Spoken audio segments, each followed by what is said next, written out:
They're going to talk about the threat landscape.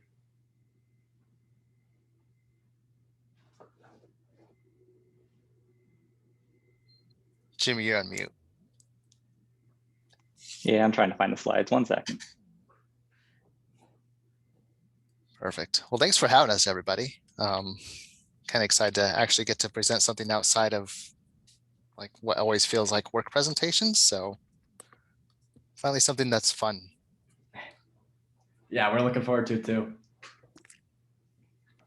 So I'm Scott Caveza. Jimi Sebree is joining me. We both work at Tenable within the research department. We'll kind of get into more about us here in a second, but yeah, just again want to say thank you to everybody for having us and listening to our spiel.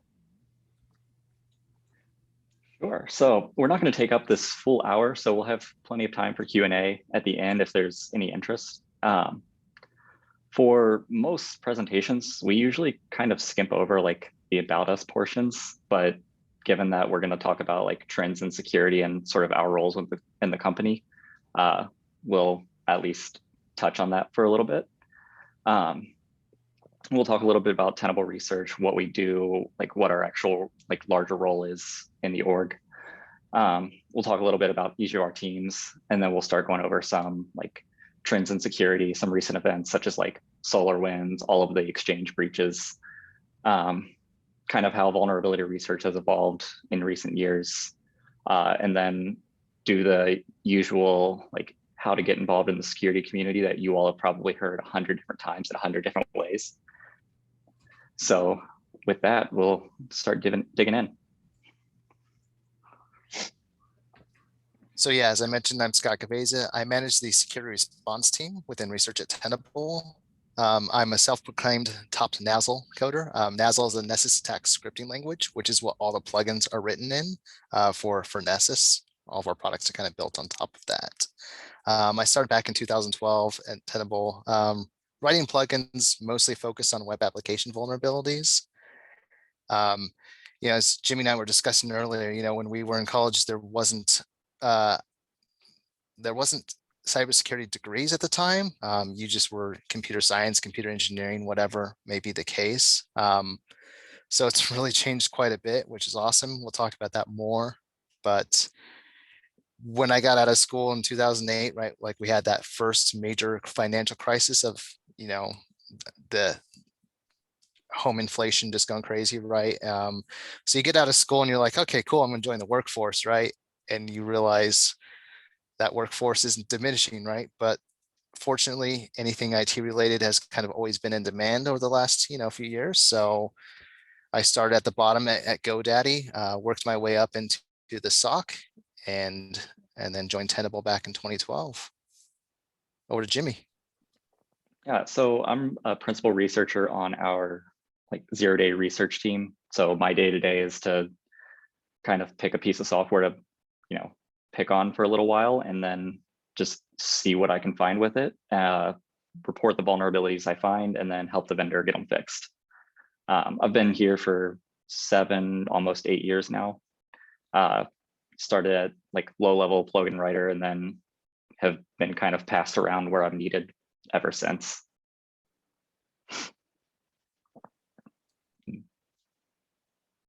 Yeah, we're kind of dinosaurs when it comes to the research org. Like we've been around, we wrote a lot of the stuff that's in use now. A lot of the tools are in use now, a lot of the code frameworks that are in use now. So kind of ancient history. About kind of the org in general, I don't actually know what this slide says. We ripped it straight from a corporate presentation. It's a lot of business speak to kind of say that the research org within Tenable just writes more or less all of the content for our products, whereas like the actual products themselves are maintained by people that actually have software engineering experience. And then our two teams more focused on, my team is content discovery. So we go out and discover new vulnerabilities, kind of work with organizations, handle special projects, whereas Scott's team is more of security response, where they talk about events going on in the industry itself. Moving on. We are primarily based out of Ireland and the US. The slide's only here just to show that we do have kind of a global presence. Fortunately for us, since we're based out of the US, pretty much everything happens on our time. So it's difficult to sort of hire outside of like a certain 8-hour window. So most of us are based somewhere in the United States with a couple of people in Dublin. Then more about the research org itself. We put out just over 100 vulnerabilities in 2020 alone. And overall, we have like 150,000 plugins that our products go out and check for. And for those not quite familiar, like with the idea of what a plugin is, so basically it's a small script that's checking for one type of a vulnerability, right? It may be directly testing for that vulnerability. It may be looking at a banner and saying you've got a patchy version XYZ, so you're affected by these 10 CVEs. They're basically small scripts that are written for, 1 to dozens of CVEs.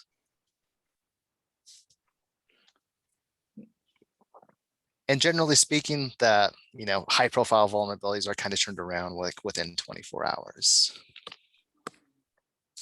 I'm up again. So security response team. So basically what my team exists to do is to continuously kind of monitor what's happening in the threat landscape around us, right? So we're looking for what's the latest vulnerability that's kind of making the news. We'll talk about Exchange later, but when that broke, obviously that's, what is the customer going to come to us and say, my hair's on fire, what do I do? Those are the things we want to jump ahead of for a number of reasons, right? Like we need to make sure that our content teams have plugins and, whatever they need possible to get that plugin out to the customer as quickly as possible. Sometimes we're briefing the executive staff on what exactly has happened, what the event is, so that they're armed when they get these requests from reporters. Same with our public relations and marketing teams, keeping them in the loop of here's what you need to know at a high level. Here's why it's important. Here's how we're responding to it. So a lot of the content from the team includes, blogs on our corporate website, obviously press commentary. So things that we work with our public relations folks on and then get out to various outlets, kind of some of these listed here. White papers, webinars, podcasts, things like that. So we are kind of more of, we're driving internal coverage and communicating externally and internally, to whatever the customer might be, right? It's an internal customer, it's externally facing. So, that's kind of the gist of what my team is involved in on a day-to-day. Sure. So the team I belong to, our whole mission statement is more or less community service for the security community at large. So we do a whole lot of vulnerability research, tool development. We handle all external vulnerability disclosures that anyone within Tenable finds. So we have a lot of experience interacting with vendors and working with them on like timelines to basically just get issues fixed. And then we also handle a ton of like internal projects and assessments. So if there's a product or a library that we're looking to incorporate into our products, it's not unusual for high-level staff to bring it to us and ask us to do like an internal assessment of like, hey, is this safe to put in our product? Or if there are any major issues, can you help get them fixed beforehand? And then other than that, it's all about getting some sort of media presence and giving conference presentations, with the exception of last year because the world basically died. We've been in like the New York Times, Washington Post, Wired a handful of times, and we usually speak at, we have at least 1 or 2 people every year speak at DEF CON and Black Hat and other conferences throughout the year.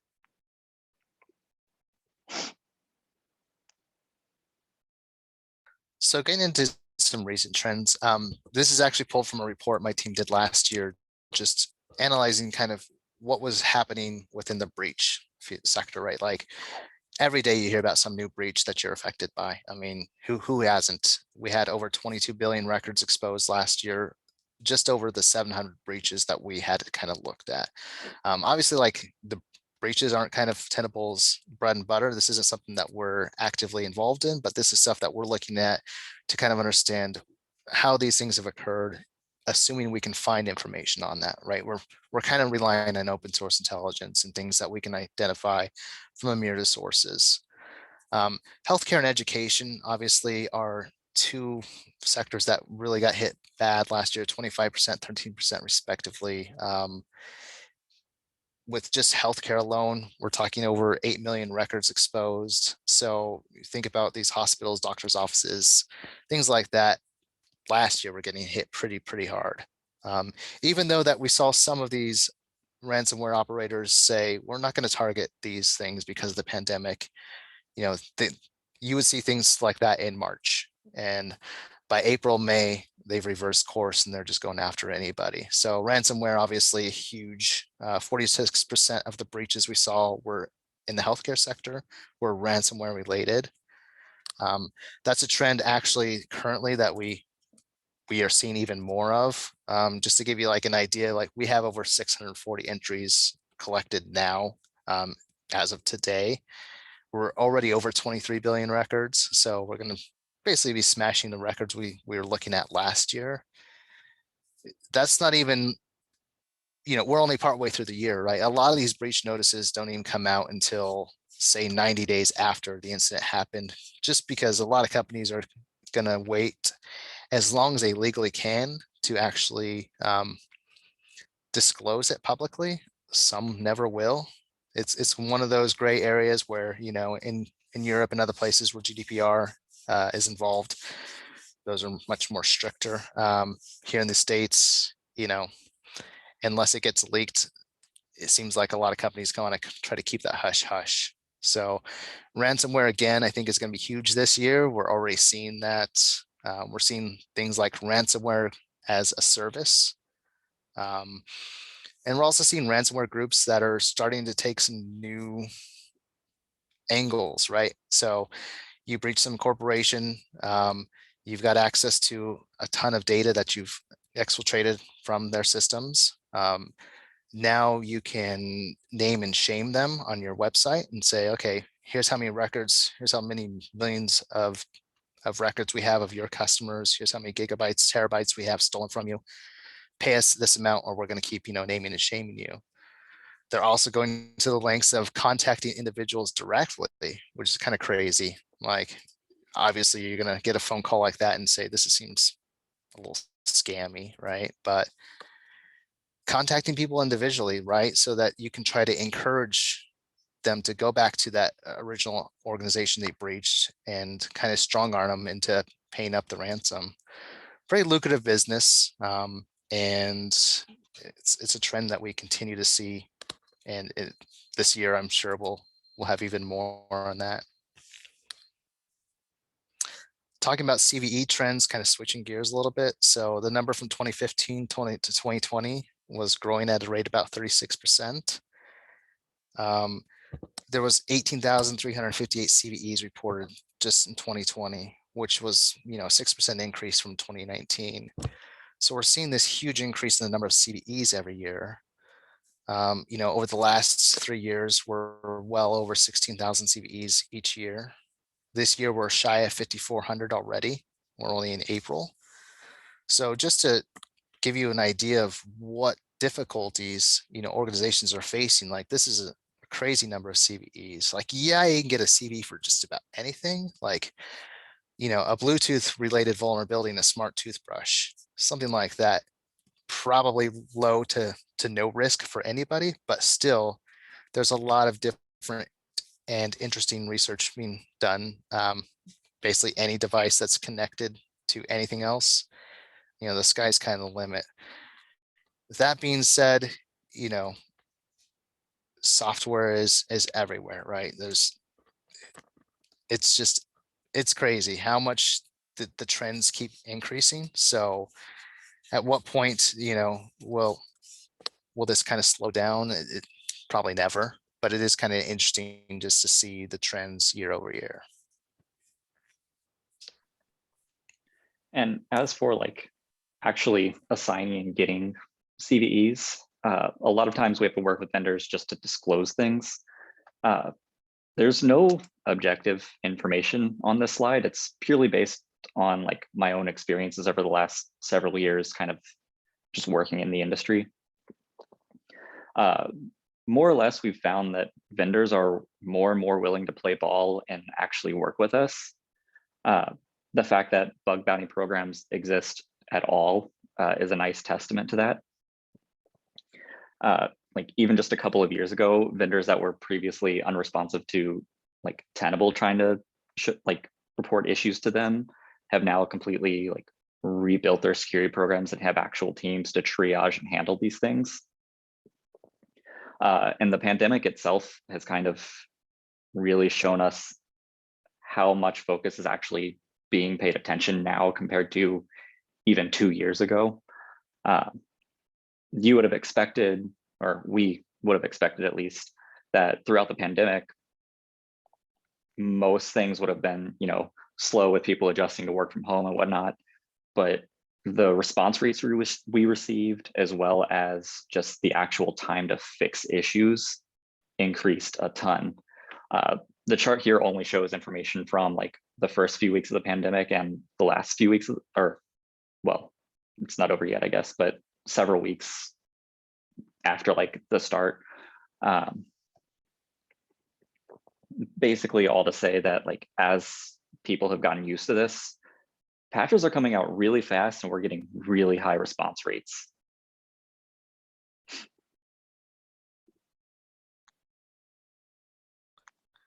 So yeah, in the trend of recent news, right? Who hasn't heard about what happened with SolarWinds? Obviously, like things like this are what my team's really concerned with, right? Because when these news like this drops, we have to act fast because everyone's going to be asking what's Tenable doing, right? From the exec staff to our customers. So, you know, as of recently, they have attributed this to Russian Foreign Intelligence Service. You know, attribution's always kind of difficult, and when U.S. agencies actually do attribute something to, you know, a foreign state, it is kind of a big deal. Does it really change how we're responding? No, like in no way, but it is interesting to see more and more large scale attacks like this. Obviously, this isn't the first time there's been a supply chain attack, but I think this one was a little bit different in that because there's so many, you know, government organizations, U.S. government organizations who are affected by it, it became a little more popular in like mainstream news where people were talking about it, where the current administration is talking about plans, you know, of how do we go forward with securing, you know, our industries and our sensitive government networks. So it is kind of interesting to see how things like this, you know, despite everyone in the security community saying, well, supply chain attacks aren't new, right? Like we've heard about this for years and years, you know, intercept a crate worth of networking gear from another country, in customs, implant a backdoor, and then ship it on, right? Like things like this have been discussed before. Whether or not they've been proven to have happened, that's, you know, that's tough to speculate, right? We can all safely assume it probably has. But yeah, again, with the supply chain attack, it's kind of an interesting one. You know, potentially over 18,000 customers are affected. And like I was mentioning before, we haven't seen anything come out yet as far as like breaches that are tied back to it.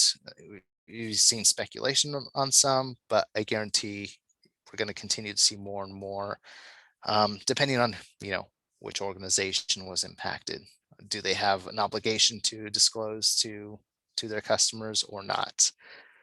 So it's still a continuous developing story, but it is an interesting way to kind of look at the broader things of security, things that, you know, you expect that your builds are clean and safe, right? As an organization shipping software, what checks and balances were in place to prevent something like this. Like there's a lot of unanswered questions still, but it helps kind of highlight when things go bad, they can go really bad.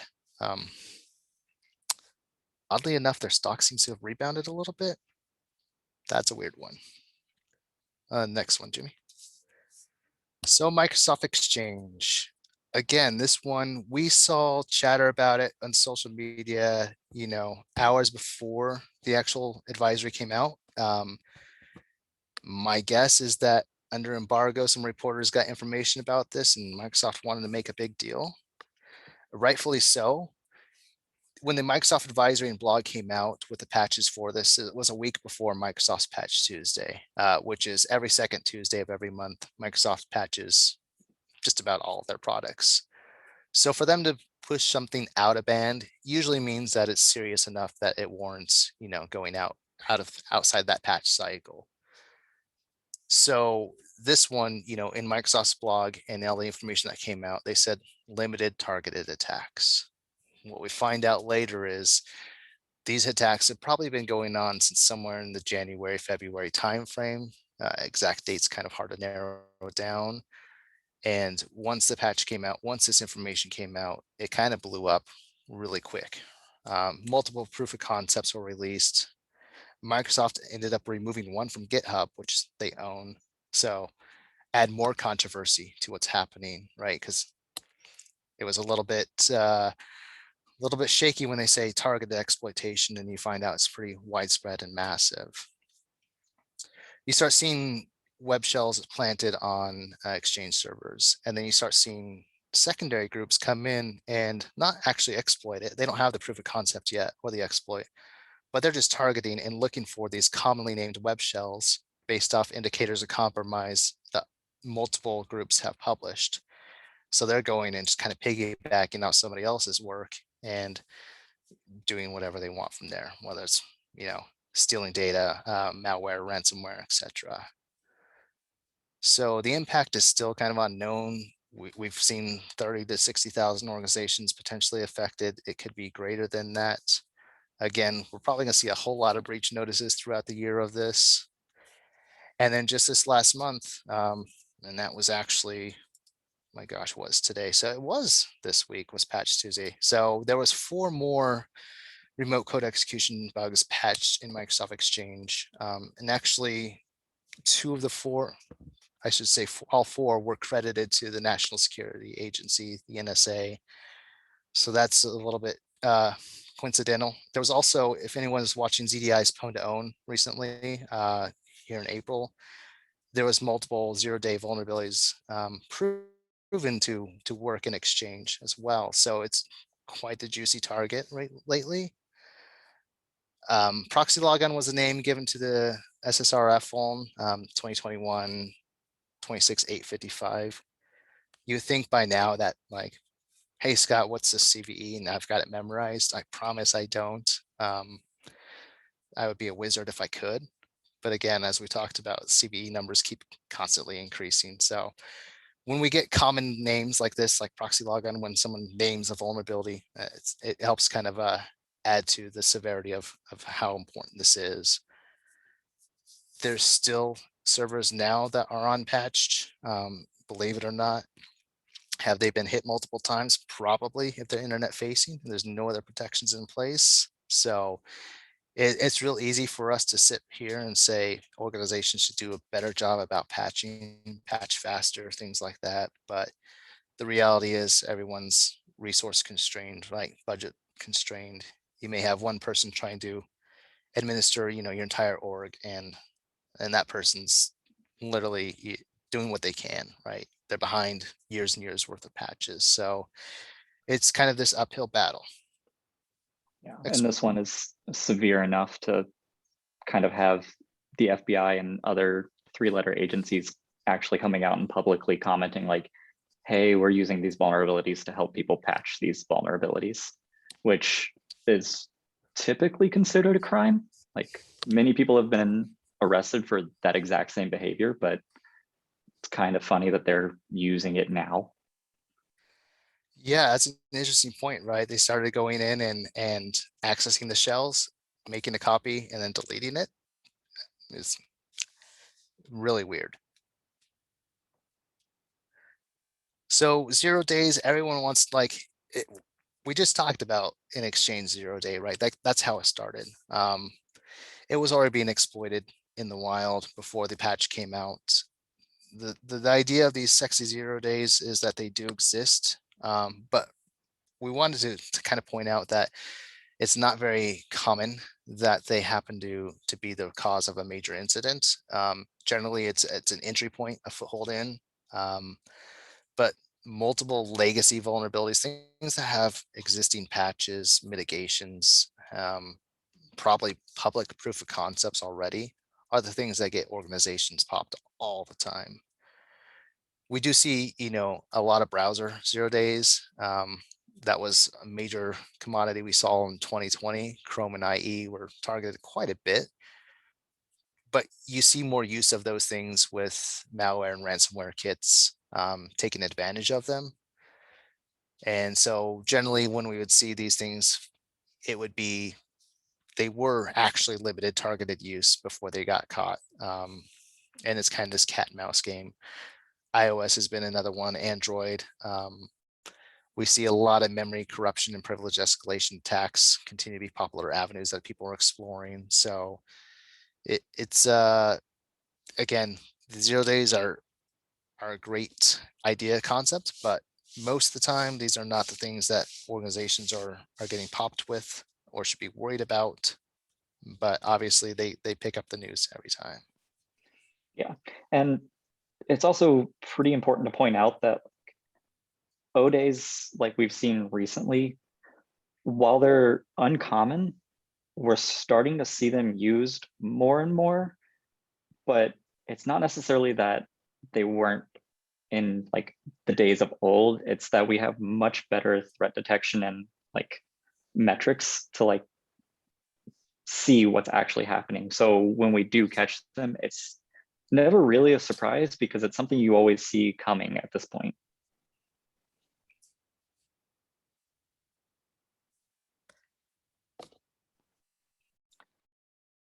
All right. So the evolution of like disclosure processes is a pretty long and winding road. In the olden days, approaching any company with a security concern was pretty likely to get you sued somehow. So at that point, the industry turned to more of a full disclosure model, which made researchers very happy because they just got to dunk on vendors all day, every day. But eventually, some responsible folks started getting involved as the industry got bigger and bigger. And like coordinated disclosure became a much more sort of accepted approach. But in the beginning, a lot of heads still clashed because vendors were not the most friendly to a lot of researchers, and researchers still had the whole like FU attitude. So it took a lot of back and forth. And as time went on, as this industry became more mainstream, things have come out to more or less where we are now, which is formal policies being very commonplace. Most things are handled pretty respectfully. In terms of like common timelines, we see 30-day timelines aren't, it says uncommon here, but you see them more and more frequently, typically by teams or research outlets that don't really have the staffing or the resources to sort of handle a much longer timeline. We've seen that 60 to 90 days is more or less the sweet spot. A 30-day patch is pretty unrealistic, and modern build pipelines to both like implement a fix, test it, and push it out to production. Whereas 2-3 months is pretty doable in almost all environments these days, unless you're talking like legacy OT networks. And then we also have much more extended timelines, like 120 plus days. These are usually things you'll see on HackerOne or BugCrowd or something where they make their money by running programs for vendors themselves. So if a company is using BugCrowd, BugCrowd's going to side with the vendor. That's where their paycheck comes from.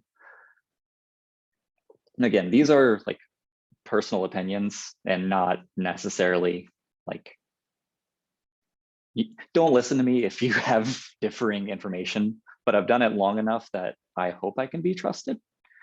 And then a handful of teams such as Project Zero make big splashes every year by kind of refining their policies. About 3 years ago, Google Project Zero, for those unfamiliar, is similar mission to us, where they go out and find vulnerabilities, but they do it at a much larger scale, and they're more targeted towards community service, whereas we're still a part of a research organization and contribute to our products. But their whole policy was, as soon as something is fixed, we're going to release like information about it. Last year, their revision was, okay, we're going to keep our original timeline. So if it gets fixed early, like people will still have time to patch, and we can just release at the end of the timeline. But now they're kind of rolling that back even a little bit more and giving extensions and granting additional time so that customers are able to patch. So it'll be interesting to see what their results are next year. Just to mention our policy, we follow the kind of typical 90-day policy. Once a vendor has patched, the day a patch is released, we release all of our information, all proofs of concepts, any information we have, we just post online for anyone to see. And then throughout the whole process, we talk to the vendor the whole time to make sure that like we're all on the same page. If they need more information, we give it to them. If they're struggling with something or maybe not seeing something in the same way that we see it, we'll help them clarify and then provide technical details or suggest actual fixes.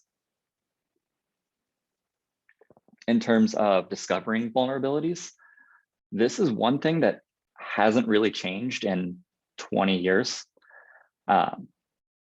It's kind of a constant cycle of every time a new mitigation is put in place, a new exploit to bypass that is put in.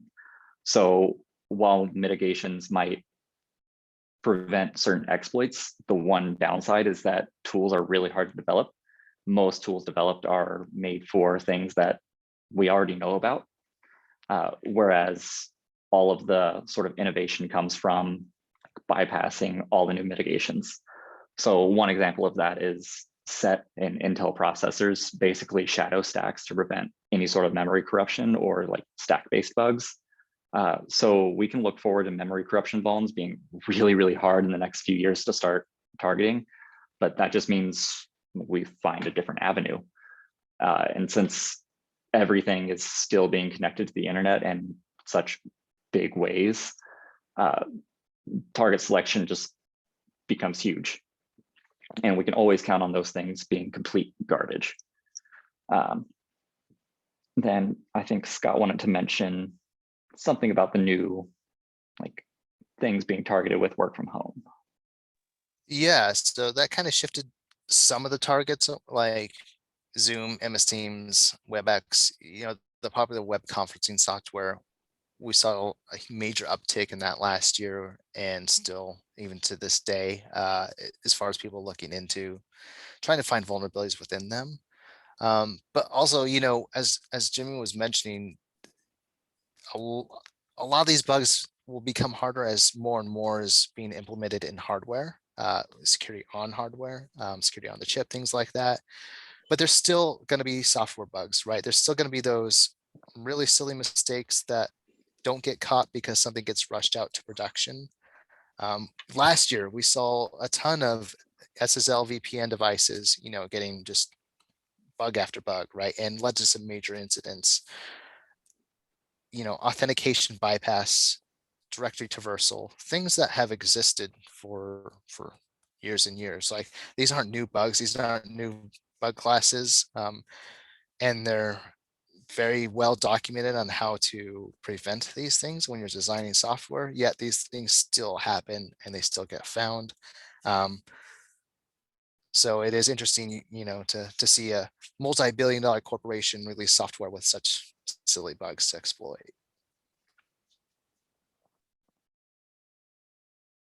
Yeah.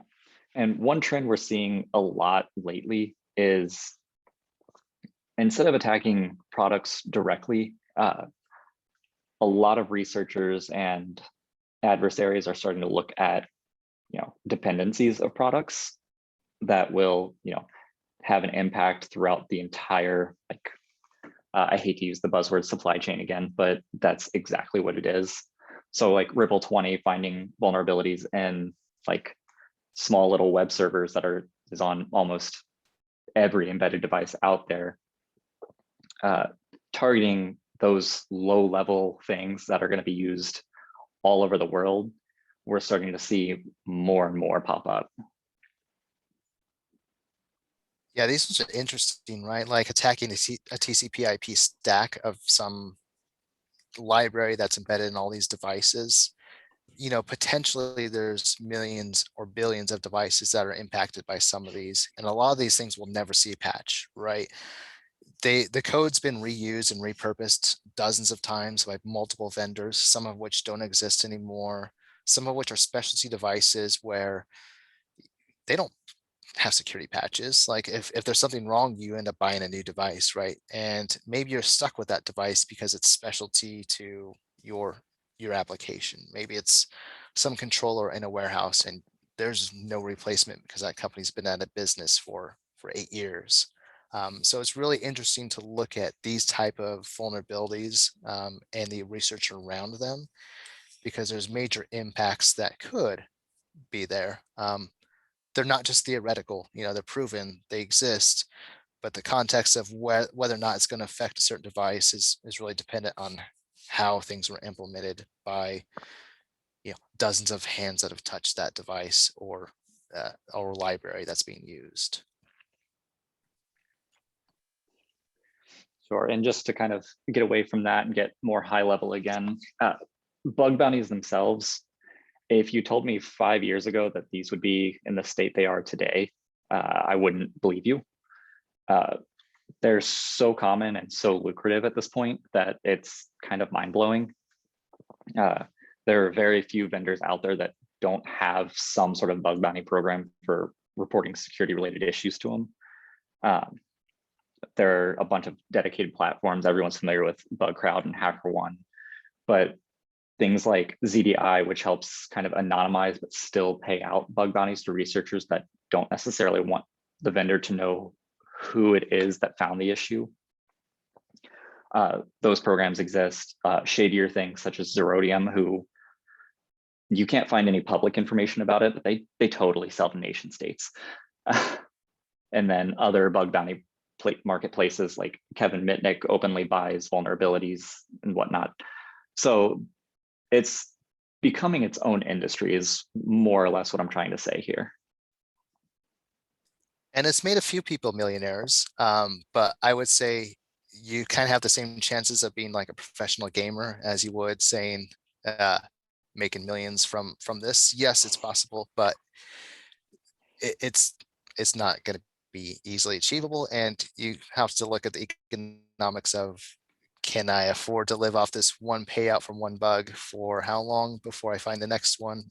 That's a stressful way to kind of look at it. So I would encourage somebody not to try to make that their career choice, but maybe as something on the side for a little extra cheddar.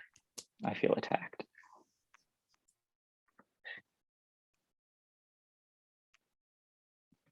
All right, so sort of getting involved in the security industry. So my senior year of undergrad, I had no idea any of this was even an option. I was dragged into a CCD competition and we wound up going to nationals. And at that very moment, I was like, I guess I'm changing literally everything I've done with my life up until now, and kind of came into this industry. Trainings weren't kind of a huge deal like they are now then. So I had to cut my teeth on pretty much all local events, a bunch of capture the flags and whatnot. And to my knowledge, it's still one of the best ways to get experience and get involved. Obviously, conferences and whatnot are pretty difficult right now since everything's moved virtually. But if you have the opportunity and means to travel once things are opened back up, that's a great way to at least network and see what's out there. If that's not an option, online communities are a great way to do it. There are a ton of Discord communities. Two that I'm particularly fond of are the Mini Hats Club and the Reverse Engineering Discords. There are a bunch of communities that still survive on IRC. Obviously, there's Reddit and Twitter. Those aren't necessarily communities you can really get involved in, but that is where the security community lives. That's where all the news pops up. So those are great resources for at least finding things to get involved with.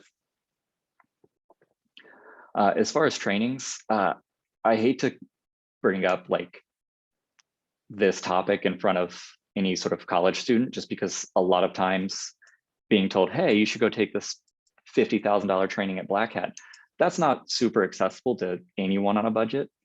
But like No Starch puts out some really high quality material. $30 for a textbook is nothing for what you can get out of it. Offensive security, as much as I hate the try harder mantra, their trainings are quite good and they are extremely affordable. It's only a few $100 for lab time and access to their manuals. So it's definitely great. And they do offer student discounts sometimes.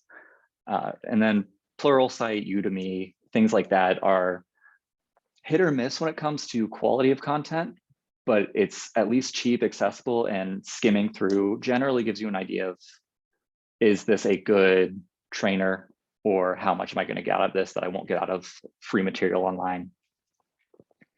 And then SANS is something kind of obligatory to mention just because they are the trainers of the industry. Their courses are prohibitively expensive to students, but they have a new program called Cyber Aces, which is much more affordable and sort of a streamlined approach to like their more modern trainings geared towards industry professionals. That's something I'd encourage anyone to check out. Did you have anything to add there, Scott? Yeah, I was going to say, I mean, the security community is really wide, right? There's tons of different specialties anyone could get into. And you probably find, if you're interested in a specific subject, you'll probably find some small blog written by somebody you've, never heard of before that might be really, really good. There's some really great things like on PHP object injection, which is kind of an obscure type of attack. You don't see a lot of those. Back in the day, it was a little more interesting because everything was PHP. Now people are getting further away from it, but it's still in use everywhere. Things like Java deserialization attacks. I mean, there's entire frameworks dedicated to it. So if there's like some specific thing you're looking for, I guarantee with enough searching that someone out there has written some really good information that they've discovered on it. So there's a lot of free learnings like that you can find. Again, it's kind of hard to say like, oh, I'm going to go look for this if you don't know what you're looking for yet, but there's a lot of really basic things too, right? Some learnings from these types of programs that people have posted, whether it be old exercises that they went through and they're like, oh, this is how I figured it out. Jimmy mentioned the CTFs earlier. Like there's a lot of great write-ups after some of those take place where you can see somebody's trail of thought and be like, oh, how they got from A to B. That might save a whole lot of anguish trying to solve one for yourself. Oh, CTF going on right now. I don't have any flags, so please don't ask. I mean, I'll give you a lot of wrong answers. I'm happy to do that. But no, we don't have any advanced knowledge. I can't give you flags.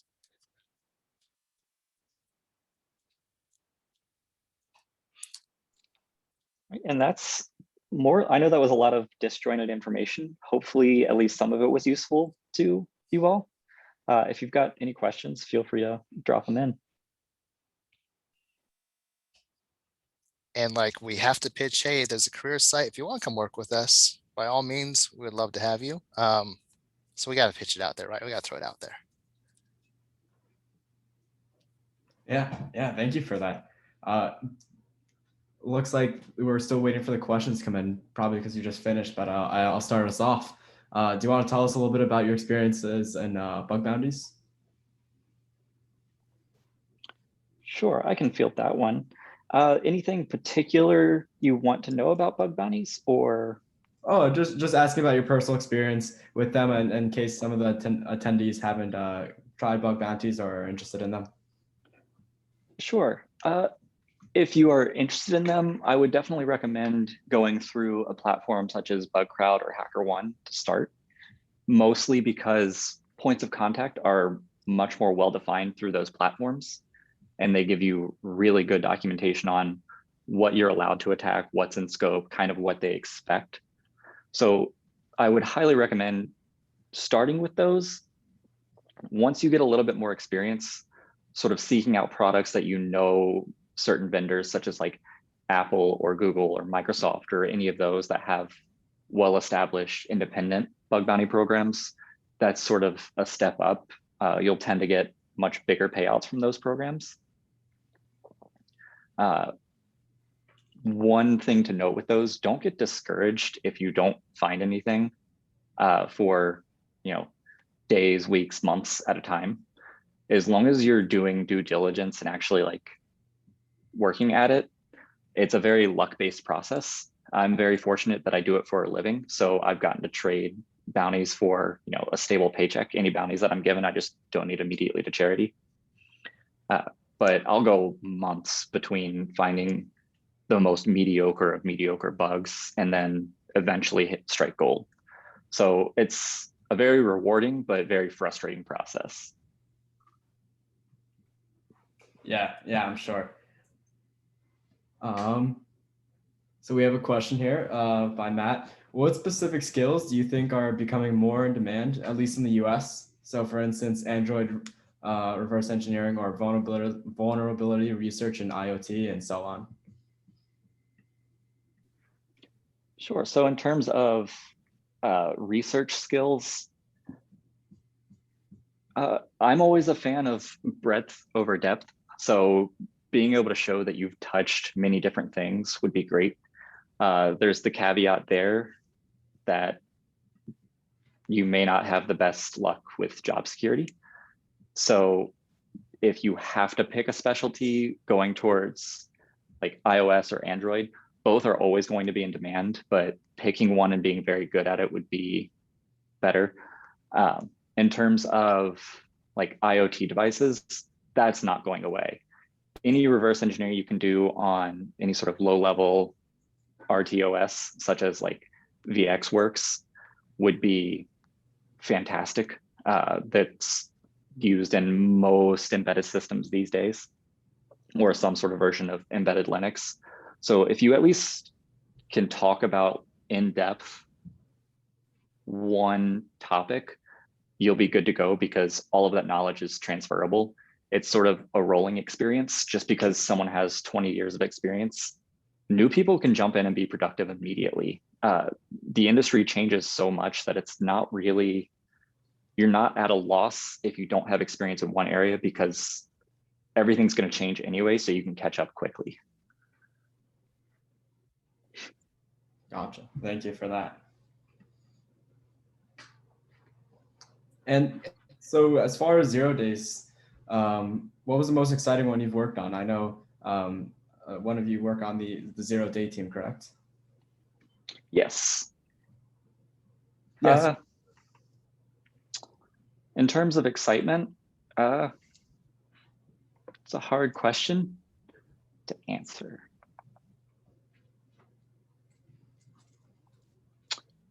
So I don't have a ton of huge impactful discoveries to my name. Scott's going to give me crap for that and say that's not true, but I'm a huge fan of really dumb bugs.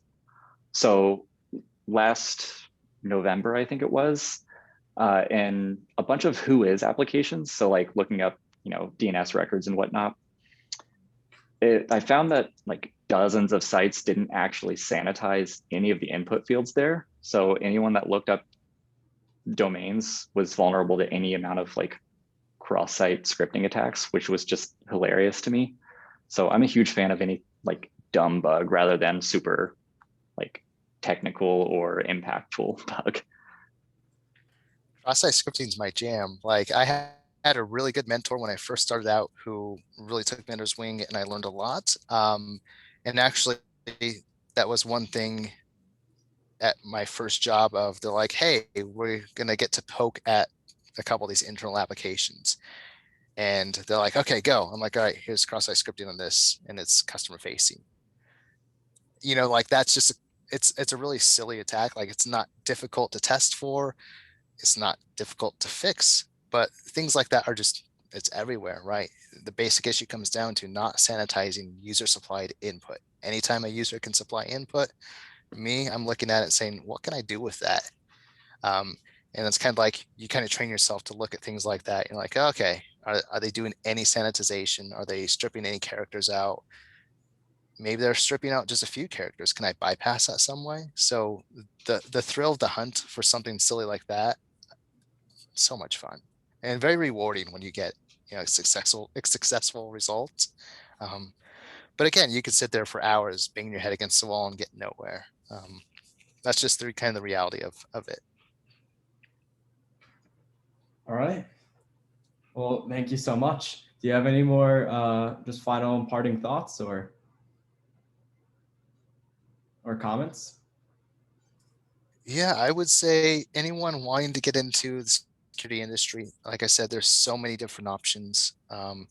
Secure code development, quality assurance testing for looking for bugs, exploit development, exploit research, malware analysis. Like there's just so many different options, IT, OT things, SCADA specific things. Like there's a lot of different disciplines you can get into. No matter what, anything cybersecurity is in demand right now. It's going to continue to be in demand. More and more devices are connected, networked, interconnected, and that's not changing anytime soon. So as Jimmy mentioned before, like getting those basics and having that wide breadth of knowledge is really going to help in any path you decide to choose. Things constantly change. Like I mentioned PHP, and I feel like a dinosaur saying that because almost nobody uses it, but it's still found all the time. Like you'll still see it in these enterprise products on the back end. WordPress is still around. WordPress plugins, like for a while, like I got really into just finding bugs in those, just trying to help build my own skill set. And WordPress, again, yeah, it's everywhere. They've done a really good job, in my opinion, of taking something as terrible as PHP and kind of making it more secure. But anybody and their mother can submit a plugin, and that's where you can introduce something easily exploitable. So yeah, sky's the limit. It's hard to say this is the discipline I want to get into. You may change career paths dozens of times. But again, anything you look at it with a security mind. Think about what can somebody do with the access that I have. And I always look at it this way. I tell my kids this all the time. I'm like, I never let the computer win, right? It's programmed to do something. I want to do something else. I don't let it win, right? Sometimes it does. That's the reality of it, right? But I like to think to myself, no, you don't get to win. You're just zeros and ones. I've got a human brain here. Come on, who's going to win? So think about it that way. Always be positive. Yeah, that's great. And I was gonna wrap it up, but it looks like someone has one more question. So I think we might just close it on that. So so someone was wondering, what can healthcare and educational institutions do to protect themselves? And do you think in-house trainings are helpful? Sure. I actually have a pretty big amount of involvement in both of those industries. So everything in those industries, you can basically take all of the technology and date them by about 10 years. So the biggest thing they can do is have a good network staff. That's bottom line, like segment their networks properly and don't let things talk to each other that shouldn't be. The reality is that is very rarely the case. In-house training certainly help, but having some sort of outsider come in and do awareness training with all staff regularly is the most effective tool for both of those industries from what I've seen, just because of how dated everything is, but how important it all is. I don't know that I can answer that any better, just because it's a very tricky thing, because you can't really block someone from accessing those networks because they have to be able to access those. The trade-off in those industries is both usability over security, just because people could actually die. So awareness is the best thing we can do for either of those. There's a lot of funding issues too, right? Like you've got a hospital that's 70 years old and there's this mixed bag of technologies, right? You're everything is digital now. You need to be able to access patient records while your patients are right here on the table and find out, are they allergic to X, Y, and Z before I give them something that could potentially kill them. There's life-threatening impacts there. But you've got MRI machine that has to be connected to a Windows XP device in order to work, and replacing that's going to cost, you know, hundreds of thousands to millions of dollars. That is not feasible for that small hospital. So there's a lot of challenges like that. Kind of follow the dollar, as with anything else. These are some of the bigger challenges, not so much that the security side cannot be done. It's that there's just limitations on staff budget. As you add security and layers of security, you complicate things, right? And when you complicate things, you need users to be trained and aware of how that impacts their day-to-day jobs. So I think, you know, our generations obviously are growing up on connected devices all the time, and that's probably going to change as it goes on. You know, we'll have people who are more security conscious, technology focused and conscious and aware, but it's really an uphill battle. And I feel for anyone working in those sectors, because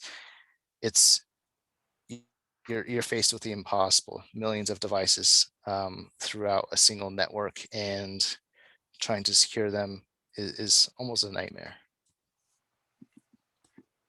Thank you for that. And so it seems like we're curious. What industries do you find are lagging in their security protocols? So clearly there are certain ones that are lagging, and which ones do you think have the highest threats currently? So in terms of like security protocols, I don't think that's really an industry specific thing. Yeah. That's going to vary from, you know, hospital or business to business or law firm to law firm. It's all about the awareness of like the individuals running that place. I always like to use compliance as an example. So you may have an auditor come through to say, hey, do you have security cameras on premises? Their checkbox is, are those cameras present? They don't really pay attention, are those cameras pointed directly at a wall? So like I said, it's going to be, you know, different to company based on awareness of the individuals running those companies, not necessarily a specific industry. Gotcha. Sounds good. And so with that, we're going to wrap it up for this talk. Scott, Jimmy, thank you for coming out. We really enjoyed your talk, and yeah. Thank you so much. Yeah, thank you guys for having us. Appreciate the time. Thank you.